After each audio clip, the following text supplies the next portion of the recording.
قريبا وحصريا على شاشة فرسان العراق.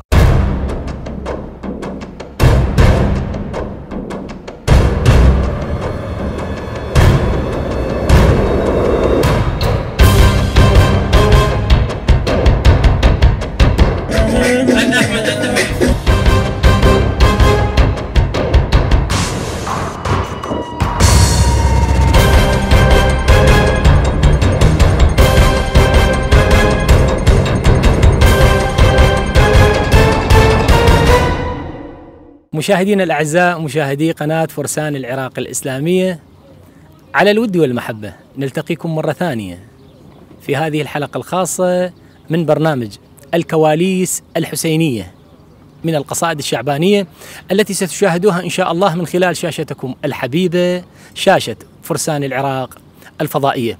إن شاء الله نحن وإياكم اليوم نتجول في هذا الموقع، موقع التصوير، ومعانا اليوم المنشد غسان الشامي والمنشد أحمد الساعدي والمنشد سالم العتابي لغرض تصوير كليباتهم الحسينية. إن شاء الله متواصلين وياكم، فكونوا معنا.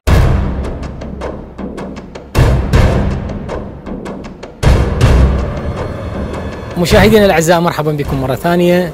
معنا الآن المنشد الحسيني، المنشد الديني أحمد الساعدي. ملا أحمد، حقيقة أجت وأحست على هذا الأداء المميز والتميز والإبداع والتألق، مو غريب عليك. هذا القطع الأول هنا انتهى، لو أكو قطع ثاني عندكم يعني؟ لا لحد الآن يعني إن شاء الله مستمر العمل. هاي القطعة الأولى اللي أخذناها، وتوجد بعد قطعات أكثر من مرة، وبعدين أكو تصوير ليلي إن شاء الله. نعم. ونشوف هم رأي المخرج ورأي مدير التصوير، هم إلى رأي إذا طيب أكو إضافات. طيب المخرج محمد الدلفي تعاملك الأول هذا يا؟ لا هذا أكثر من مرة. ومحمد إنسان مبدع، يا رب يوفقه إن شاء الله. أحسنت، بارك الله فيك. طيب جمهورنا ينتظر أحمد الساعدي يسمع شيء من عنده، وهاي أيام شعبانية، أيام فرحة إن شاء الله. جنيت أنا مسن الهوى وجنيت، حبيت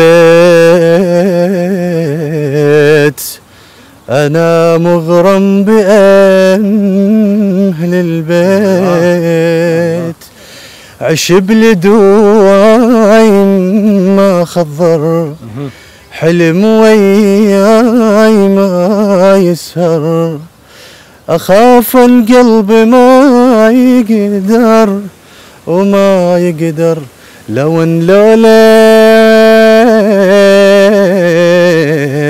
جنيت أنا جنيت.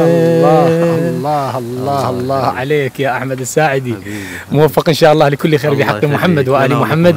أعزائنا المشاهدين، لا تروحون بعيد، خليكم معنا إن شاء الله في هذه الحلقة الخاصة من كواليس القصائد الحسينية، القصائد الشعبانية التي ستشاهدوها إن شاء الله من خلال قناة فرسان العراق الفضائية، فكونوا معنا.